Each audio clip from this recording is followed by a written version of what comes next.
कहीं राम रो रहे होंगे, आप रावण का काम कर रहे हो राम का नाम लेकर। आप चाय से शुरू हुए थे, चाय पे ही आके अटक जाएंगे। ये क्या आप अपनी गंदी राजनीति में मुसलमानों को खत्म करना चाहते हैं? ये हिंदुस्तान जितना आपका है योगी जी, उतना हिंदुस्तान हमारा है। जब आवाज उठानी पड़ेगी तो हम मुसलमान भी अपने हिंदुस्तान के लिए, अपनी सरजमीन के लिए एक एक खून बहाने के लिए तैयार है। ये जो खूनारेजी हो रहा है, परेशान है लोग, रोजगार नहीं है, किसान मर रहे हैं, इस पे बात कीजिए योगी जी। हर व्यक्ति, चाहे वो हिंदू हो, मुस्लिम हो, सिख हो, ईसाई, सारे पीड़ित है आपकी गंदी राजनीति की वजह से। पता चलेगा कि राजा सिर्फ अकेला, जब प्रजा नहीं रहेगी तो काहेगा राजा। बेटियों के साथ रेप हो रहा है यूपी में, वो कोई नहीं दिखा रहा। नीति जो हमारा ब्रेन वॉश कर रहा है ना, वो अपने तख्त पे बैठा रहेगा, उनको कुछ नहीं होने वाला। मरेंगे कटेंगे हम लोग, आप और हम। सबसे पहली बात, यूपी में जो योगी राज चल रहा है बुलडोज़र बाबा का, तो ये काला कानून बन चुका है, काला कानून बन चुका है जिसमें संविधान बोलकर कोई चीज़ नहीं बची।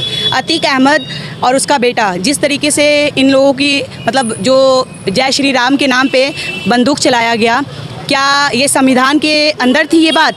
और योगी जो कर रहा है ये बहुत गंदी राजनीति है, ये मुसलमानों को डराने का काम कर रहा है और ये बहुत ही मतलब सोच से बाहर हो चुका है। जो अगर यही चीज़ कोई दूसरी कौम का कोई करता तो बात कहाँ से कहाँ पहुँच जाती, लेकिन एक मुसलमान था जिसके साथ इतनी गंदी तरीके से उसको मार दिया गया। जिस तरीके से ये गंदी राजनीति पूरे हिंदुस्तान में चल रहा है, राम के नाम पे जो इतनी गंदे खेल खेल रहे हैं, और ये जो आतंकवाद है ये कोई धर्म से बिलोंग नहीं करते हैं। जो हिंदू, मुस्लिम, सिख, ईसाई ये सारे आपस में अमन शांति चाहते हैं, लेकिन ये कुछ ऐसे राजनीति जो बीजेपी सरकार, भाजपा सरकार चल रही है, ये सिर्फ और सिर्फ आम आदमी पीड़ित है इस परेशानी से। और अतीक अहमद अगर वो क्रिमिनल था, उसको कानून सज़ा देती। संविधान कहता है कि अगर वो गुनाह का हकदार है, सुप्रीम कोर्ट है, हाई कोर्ट है, कहीं पे भी फैसला होता है उसको फांसी हो जाती। लेकिन इस तरीके से जो गंदी राजनीति की गई है, ये पूरा प्री प्लानिंग करके उन लोगों को मारा गया है।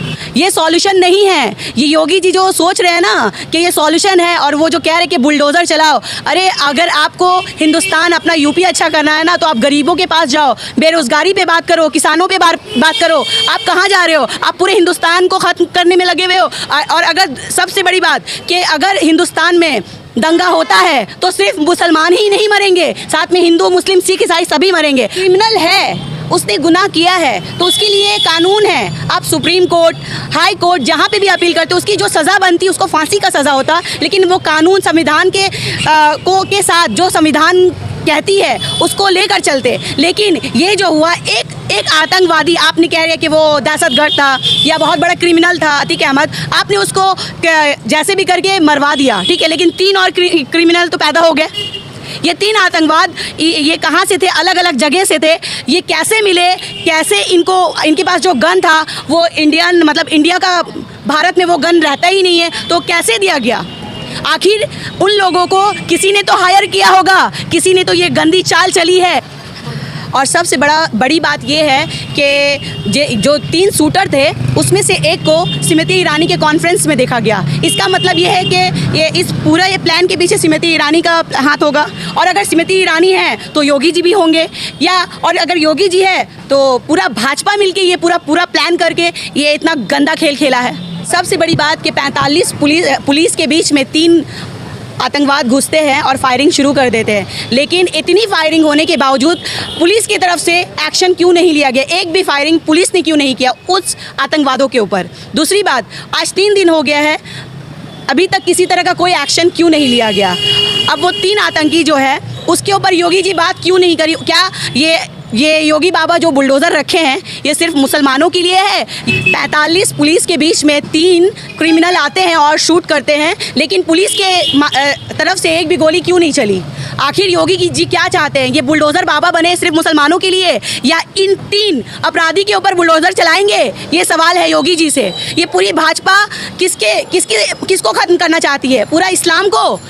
ये जो बुलडोज़र बाबा है, क्या ये 3 क्रिमिनल के ऊपर बुलडोज़र चलाएंगे, या सिर्फ मुसलमानों को ख़त्म करने के लिए, मुसलमानों को परेशान करने के लिए ये बुलडोज़र बनाया गया है? आखिर क्यों हिंदुस्तान में पूरे हर जाति को, जितने भी सिख, ईसाई, हिंदू, मुस्लिम, सिख, ईसाई जितने भी जाति के लोग रहते हैं, सबको आज़ादी ज़िंदगी जीने का हक है। किसी को अपनी बात रखने की आज़ादी है, फ्री रहने की आज़ादी है। क्या आप अपनी गंदी राजनीति में मुसलमानों को ख़त्म करना चाहते? चाहे जितनी भी कोशिश कर लीजिए, ये हिंदुस्तान हिंदुस्तान जितना आपका है योगी जी, उतना हिंदुस्तान हमारा है और हमें कोई हिला नहीं सकता। और आप जितनी भी गंदी राजनीति चल लीजिए, संविधान सबके लिए बराबर है। और हम जब आवाज़ उठानी पड़ेगी तो हम मुसलमान भी अपने हिंदुस्तान के लिए, अपनी सरजमीन के लिए एक एक खून बहाने के लिए तैयार है। लेकिन आपसे ये सवाल है कि आप जो इतनी गंदी राजनीति चल रहे हैं इसको बंद करें। ये जो खूनारेजी हो रहा है, परेशान है लोग, रोज़गार नहीं है, किसान मर रहे हैं, इस पे बात कीजिए योगी जी। आप मारने काटने की बात कर रहे हैं। हिंदुस्तान एक ऐसा देश है जहाँ पे लोग पहले जाना जाता था कि हम लोग बहुत खुश रहते थे, लेकिन आज जो है ना, हर व्यक्ति चाहे वो हिंदू हो, मुस्लिम हो, सिख हो, ईसाई, सारे पीड़ित है आपकी गंदी राजनीति की वजह से। मोदी जी से सवाल है कि वो क्या चाहते हैं कि अगर आपको ख़त्म करना है तो पूरे हिंदुस्तान को ख़त्म कर दीजिए, आप अपनी राजनीति चलिए। पता चलेगा कि राजा सिर्फ अकेला, जब प्रजा नहीं रहेगी तो काहे का राजा। तो ये गंदी राजनीति बंद कीजिए, नहीं तो आप कहीं के नहीं रहेंगे। आप चाय से शुरू हुए थे, चाय पे ही आके अटक जाएंगे। 2014 में भी इतनी ही गंदी राजनीति चली गई थी। ये गोदी मीडिया को आगे करके जो जर्नलिस्ट हक की लड़ाई लड़ रहे थे सबको ख़त्म कर दिया गया। और ठीक इसी तरीके से आज 2024 की तैयारी इतने गंदे तरीके से करें ताकि जो हक की लड़ाई लड़े, जो जर्नलिस्ट सच्चाई को दिखाते हैं, कहीं ना कहीं उनको ख़त्म करना चाहते हैं और अपनी गोदी मीडिया को आगे करके अपनी गंदी राजनीति चलना चाहते हैं। गोदी मीडिया जो है उनका काम ही है झूठ दिखाना। हक की बात तो वो करना ही छोड़ दिए हैं, क्योंकि इतनी ज़्यादा भ्रष्टाचार हो रही है, बेरोज़गार के ऊपर, किसानों के ऊपर, बेटियों के साथ रेप हो रहा है यूपी में, वो कोई नहीं दिखा रहा है। लेकिन आज एक अतीक अहमद अगर क्रिमिनल था तो उसको सज़ा मिलनी चाहिए थी, लेकिन वो कानून देती। ये 3 जो क्रिमिनल थे, इनके हाथ से उनका मतलब शूट जो किया वो नहीं बनता था। आप ये क्यों नहीं दिखाते? गोदी मीडिया इतनी गोदी हो चुकी है कि उनको ये नहीं पता है कि वो पूरे हिंदुस्तान से खेल रहे हैं। देखिए, मैं सबसे पहले मेरे सारे हिंदू भाई से एक चीज़ कहना चाहती हूँ। हम लोग जो एक गुमराही में चल रहे हैं ना कि जय श्री राम, राम तो एक ऐसे महापुरुष का नाम है, अगर वो अयोध्या में होते तो वो कहीं ना कहीं राजा कहलाते। लेकिन उन्होंने 14 साल की जो वनवास खटी है वो अच्छे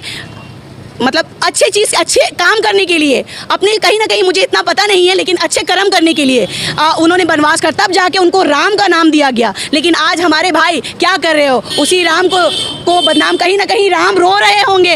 आप रावण का काम कर रहे हो राम का नाम लेकर।